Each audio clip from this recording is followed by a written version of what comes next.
There are no guarantees. None of us know when we might get in an accident, when we might get really sick. But you never think it's going to be you. Who knows what tomorrow brings? And at least just start, at least just have the initial conversation. This is part of your life, and there's nothing to be scared about.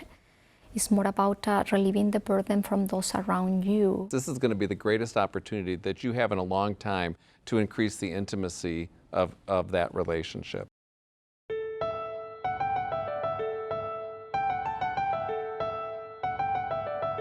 Hi, my name is Trinette McRae. My name is Mario Garcia Sierra. I'm Gary Hollander. My name is Pema Antonetti.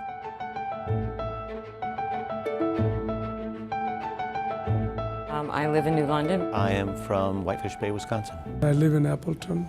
I'm a lifelong Milwaukee resident. I'm originally from Africa, Sierra Leone. I came here for college to the U.S., and I've been here ever since for the last 20 years. We both went to Eau Claire, same subject area that we studied, but met up. I have 3 adult children. They are married, and I have 3 grandkids. I'm a stay-at-home dad. I've been in the Marine Corps for 20 years. I like to backpack and run and hike. I have horses. I spend my day out at the barn with the horses. You know, I have 2 children, and they kind of come and go. And when they're here, it's great, and when they go back home, it's great. My close friends and family and immediate family are my favorite people to be with.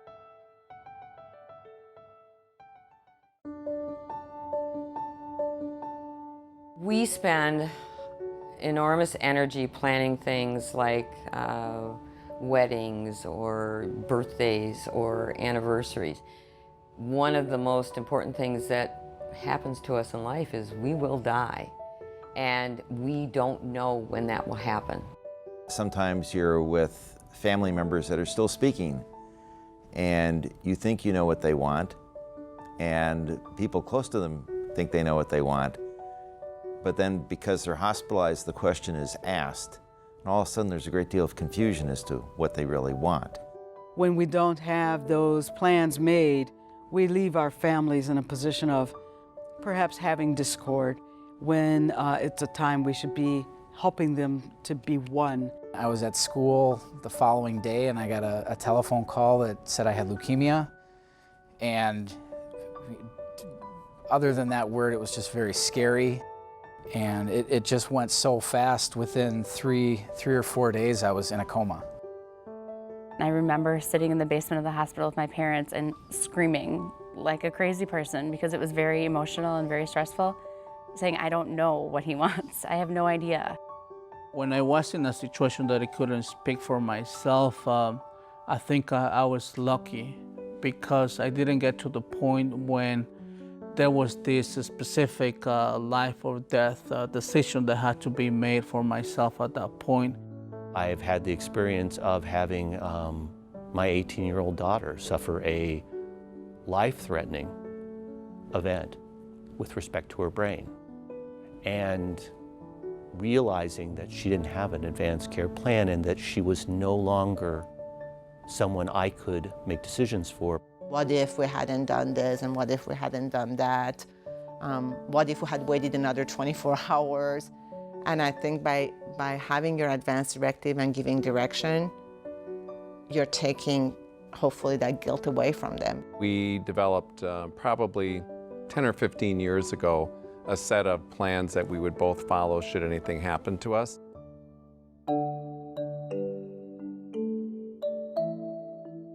It could come up when you're at dinner.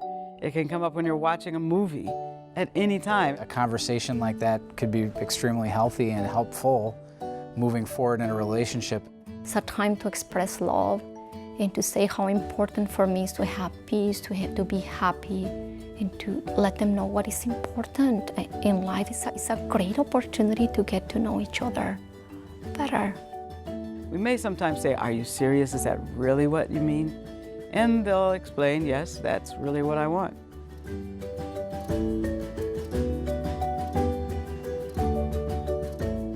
So if something happens to me, I want the doctors to do everything possible that it's on their hands.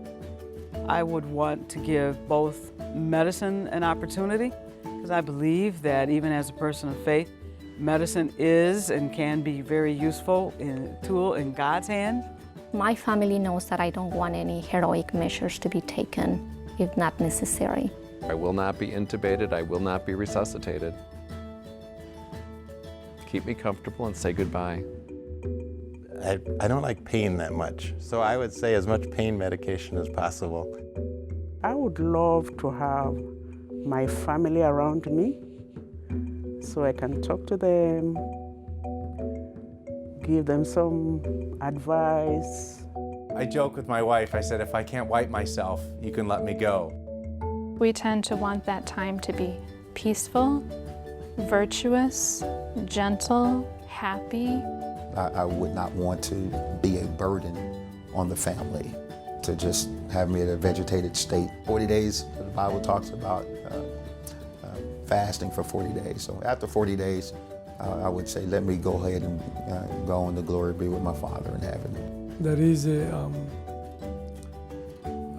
shahada that we recite almost regularly, that before death comes, if you're able to remember and recite that before you pass away. And so I think it's really important to preserve the dignity of the person. If possible, I would like to have my choir, come around and sing the songs we usually sing together. I would rather have whatever's meaningful for my wife, my kids, other friends in their spiritual lives. That would be meaningful for them to incorporate that. So, except, I said one exception. For my memorial service for the reception, I'd really like to have quality microbrewery craft beer served. And so I said, if you serve Bud Light, that would be bad.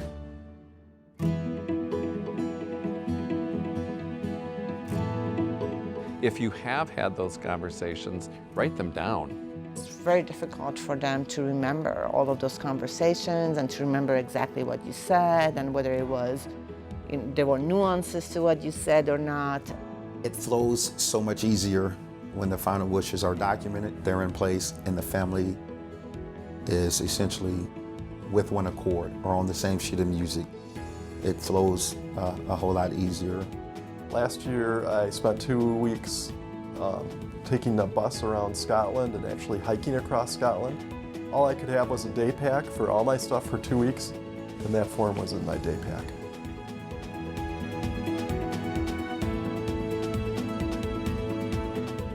So I think that the comfort is, you can change it if you want to change it, as long as you're breathing.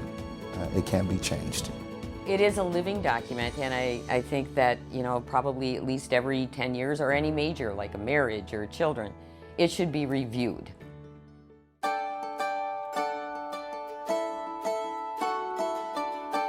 It's wise to do this first for yourself, second for the people close to you. Anything can happen to anybody at any time, and when you're young, nobody thinks it's going to happen to them. Young, healthy, coaching, 28 years old. And, your life is just starting, but things can happen. Welcome the opportunity to have the conversation. Have that conversation. Have a conversation, just as a family. It's important to have the conversation. Have that conversation. This is just a gift for your family. Have the conversation. I would encourage families to have the conversation. We talk all the time about being close and about being loving, but what does it actually mean? When we say, I plan to put my life in your hands, there's seriously nothing sweeter to do.